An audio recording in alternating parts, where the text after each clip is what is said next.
Hi guys, it's Elena from EMP. I'm here at Bloodstock 2021 and I'm here with WINTERFYLLETH with Chris and Russell. Hi guys. Hi, nice to be here.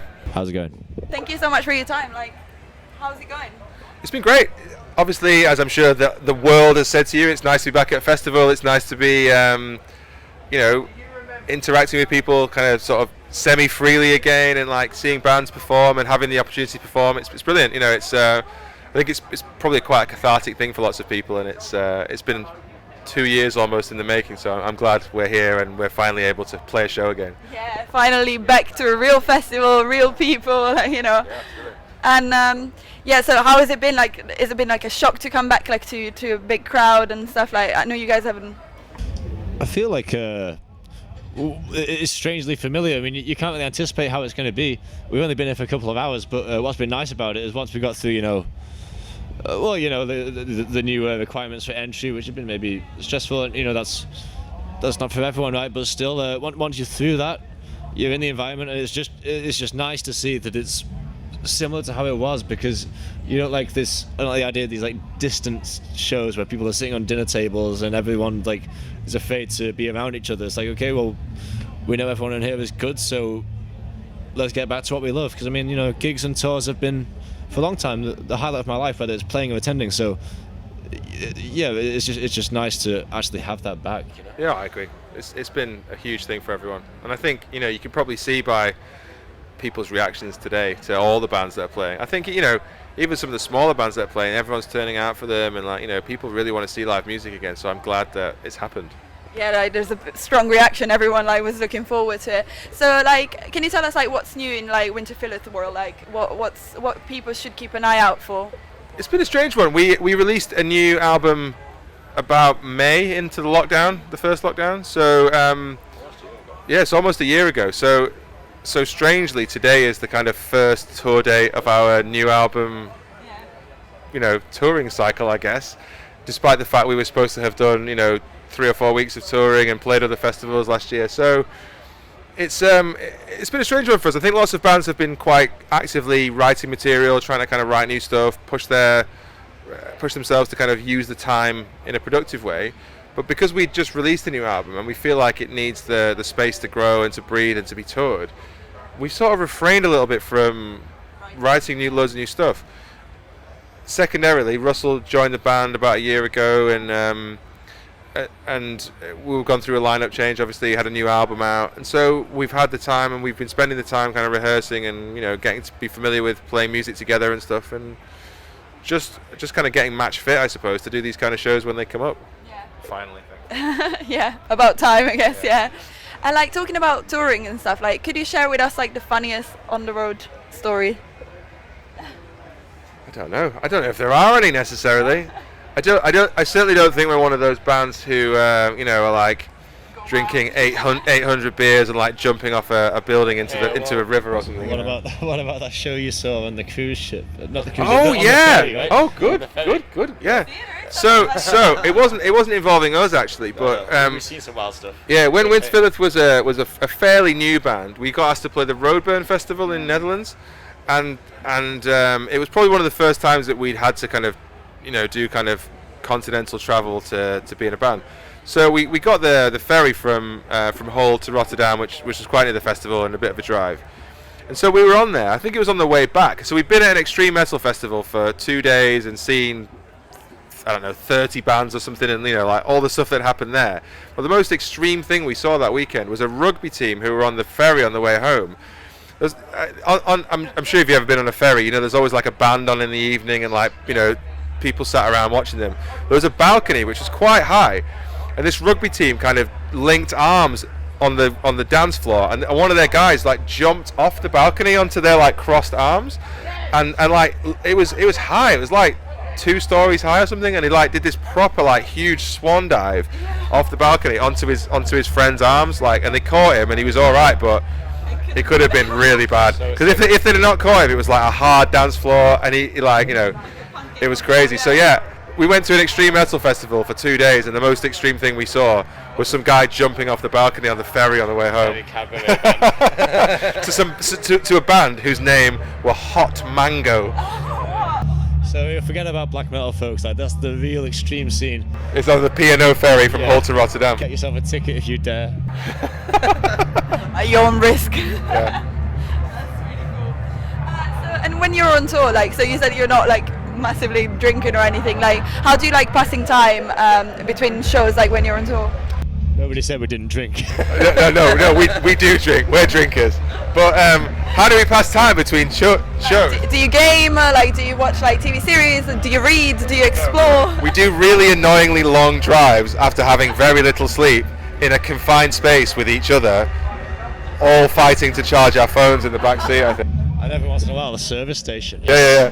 I do love a service Sometimes you station, get to go to like Dutch service stations where they have like these strange kind of croquettes that have like mystery meat in them, and they're like €2, and you can kind of like take your life in your hands by ordering some kind of weird food from the Dutch service station. So that and then you can buy like a 20% really strong beer there as well whilst driving. So not something you see in the UK. Obviously, we don't endorse drink driving. But No, no, absolutely not. No, it's a terrible thing. But what I mean is, it feels strange that you can go and buy a 20% beer in a huge, like in like a 2-litre can in a Dutch services that you can't in a UK one. To be honest, like, there is this weird thing where people have this vision of touring where every band's going to be like Motley Crue, right? But I mean, let's get real. Black metal scene, you got to hold a job, and so we're touring. We're going to be driving ourselves. In all likelihood. So yeah, you might go for a few beers in the city you're in, but fundamentally what matters is the gigs. Somebody's got to get you there. So let's face the reality, a lot of it is just like time sat in the van listening to music, talking, having a good time for sure, but it's not girls. No, it's like the dirt, no? I'm not sure girls actually like black metal, so we meet a lot of quite obsessive men who like want everything that they own signed. But it's not often that we're encountering like signed boobs thrown at us or anything like that. The rock star. No, I think we're playing the wrong kind of music if we want that, unfortunately. But I would say it's fun nonetheless. Yeah. And is there any like bands or album in particular you've been like kind of obsessed with recently, or you've been listening to in a loop? For me personally, a band from where we're from in Manchester, a band called Woad. They've got an album called Burn in Many Mirrors that's on 20 Buck Spin Records, and I think that's been one of my most played albums of probably the last year or so. I'm trying to think what else has come out recently that I really liked. I mean, stuff that's kind of been present over the past few years. I'm a really big fan of the album In Wild by Paysage Diver from Switzerland. That's been a huge album for me over the past few years. I don't know, it's funny, when you're in a band and you're so immersed in kind of playing and writing your own music, you often forget to kind of like, there's other things out there. And actually, I think one of the positives for me in the whole kind of pandemic situation has been the ability to kind of stop and pause a little bit and like listen to other people's music. And so there's tons of great stuff that's come out. I really like that band Panzerfaust, they're really amazing. I really like Unto Others, they're a really great band. Loads of stuff, I don't know, too much to mention. I think I probably bought like 200 new records this last year. We're about to experience a huge wave of new releases. I think just because of the pandemic, like, a lot of bands was at home like just like writing. The album, so I mean, there's tons of stuff to get excited about. I mean, to be honest, like personally, I've not really been doing my service to the scene because I sometimes I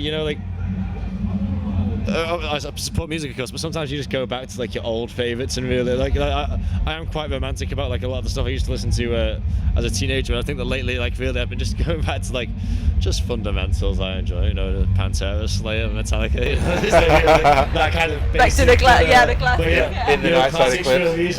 Night Side Eclipse, Opeth, I'm very my favourite bands, I really have time for them, but yeah, sure, there's tons and tons of new music. It's like almost impossible to keep up, right? But I think it's going to be hard for bands this next year, because if you think there's been a world's worth of bands who probably had a year to write a new album and now recording it, and then that world's worth of bands are going to try and put those albums out in 2022. I think 2022 is going to be a year where there's too much music almost, and actually like it's going to do some bands a disservice because there's so much stuff coming out that people won't be able to kind of absorb it properly, I don't think. It's interesting, like that's very true of what you might call the sort of internet or technological revolution in music. Like with streaming, I guess, like everything's available, which is cool in a level because people develop more eclectic tastes, more obscure stuff is more accessible, people are listening to music more broadly, I believe now. But then on the other side of things, like, there was a certain credence to the old way of buying a record,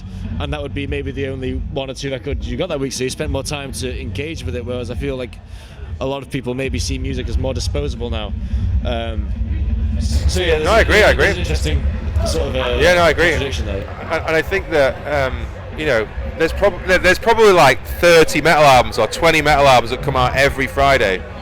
And if you think 2022, I bet it's more like 40 or 50. And it's just like, to have your voice heard in that sea of noise, it's going to be really hard. So I think you know, as best people can, you know, they probably need to kind of try and pull together and create some time to listen to these new things, because obviously bands have been struggling and, you know, trying to do the best they can in this time.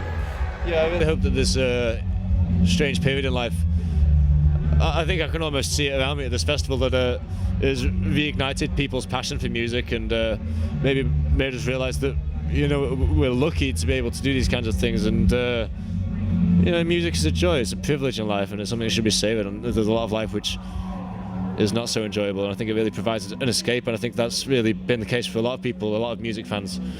The music has probably really helped them through this time, right? Yeah, definitely. I feel like music, like in the last, especially like 18 months, like really like helped people go through like everything. Like, you know, when you were stuck at home, like TV, like art in general, like, yeah, music and TV series and movies and stuff like really helped, like, you know, getting through a really dark period. Then you see how artists have been treated throughout this whole time, you know, like in every country. It's not just like the UK, which was poor, but like every nation sort of forgets that people's escape from the grind is like art and music and literature and, like, you know, performances and stuff. And actually, like, for us who don't 100% rely on WINTERFYLLETH for our existence, it's been okay.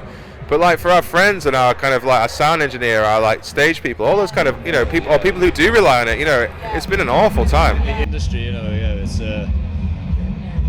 I hope that there's a newfound appreciation for these people as well, that work behind the scenes and make all this stuff happen, because like, it does not exist without them. But I think there is, you know, going back to Bloodstock Festival, there's just a great atmosphere in the air today. I think that a lot of people just seem to appreciate the fact that they can be here. I mean, like, you never would have expected this would be taken away from you, and that was so tragic, but it just feels great to be back. Yeah, in a way it was like taken for granted, the fact that you can, like, you know, a band put something out and you can go and see them, like, you know, there's usually so many dates and tours and stuff, and now it's like, oh my god, like, you need to appreciate it even more. And like, yeah, so hopefully this is a lesson we can take with us, like, you know. And I hope things stay open, you know. Yeah, finger crossed, like, really. Plans everyone's got for next year and stuff that can happen. Yeah, I hope so. So like, changing topics a bit, like, you know, EMP, we are everything rock and metal, but we also like sell merchandise for like TV series and stuff. So I wanted to know, is there any like TV series or anything you're obsessed with, like at the minute, like anything that you would recommend, or like that helped you, like that you binged throughout like lockdown? I have to say, like, this is such a trash documentary, kind of, but like, it was really entertaining. I watched this thing called American Vandal, which is like this school documentary about these, like, this kid got famed in a high school for spray painting a load of penises on the teacher's car. It sounds so juvenile. It was juvenile, but like the guy in the documentary is just like such a caricature person. It was just amazing to watch. There's no depth to it at all, but I was compelled to watch the full 11 hours nonetheless. That's the lockdown mentality, isn't it? Like, oh, this is vaguely good, so I'll commit all my time to this just to sort of pass the tedium. I'm not really sure there's much I could recommend that was like, yeah. I think there's loads of stuff out there, isn't there? I think everyone completed Netflix, didn't they? Yeah. Just about. So that was a I think it's more of a question of what didn't we watch, I think, as opposed to what would you recommend, you know? And like, if you could grab a cup of coffee with a character from a movie, a book, a TV series, like, who would it be and why? God. One of my favorite TV series was that series, The X-Files.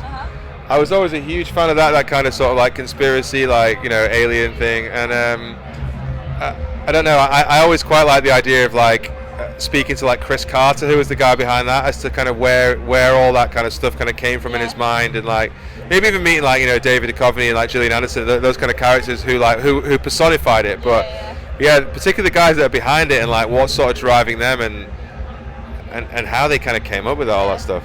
I was actually thinking about rewatching that, because I've seen it when I was like younger, and I'm like, I kind of like don't remember half of it, so I wanted to like binge it. It's great, a really good one. How about you? I don't know. maybe just go crazy with Nicolas Cage. I feel like he's the guy that knows how to party. So. John Travolta. Oh, yeah. So would you say you have any hidden talent? I'm not sure I have any visible talent. You do, or you wouldn't be. You do, or you wouldn't be here. I don't know. I think we're all kind of artists to an extent, and while we all use music, I think you can kind of bring that into other aspects of your life. Creating paintings, artwork, all that sort of stuff. I'm a pretty good cook. Yeah, good cook. Yeah, you are a good cook. Oh, Chris, well, yeah.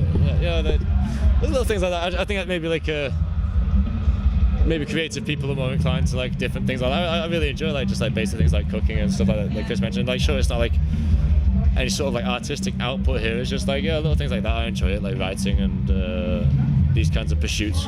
Generally, yeah. For me, it's always about literature, and I really like reading stuff. I'm a big fan of kind of words and understanding words and where they come from, and how that can kind of feed into lyrics. And I really love the idea of writing songs and stories and stuff. And so, obviously, I never had time to kind of fully push myself into that area, but I would quite like to maybe do a bit more creative writing stuff. I do a lot of writing for magazines and online stuff as well. So I think some of that maybe to be explored at some stage. So last random question for me, and then I'll let you guys go. Would you rather survive a zombie apocalypse or an alien invasion? I guess you would say alien. Alien invasion, quite clearly. We just talked about the X-Files. I want to meet little green men. I think that's what we're talking about. Yeah, I'm going to go alien invasion too. It's just it's nothing against zombies. I just find it slightly more interesting. People ask that question how would you like to die? I always say something like the apocalypse or something extreme like that. I mean, it's probably not going to be nice to die, but if it was an event, something to experience, then make the best of it. Okay, this is a bit nuts. What a way to go, rather than just in your sleep. Yeah. No, that's boring, isn't it? Vanilla. Yeah, being launched off one of those silly rides outside and landing in the Portaloos or something.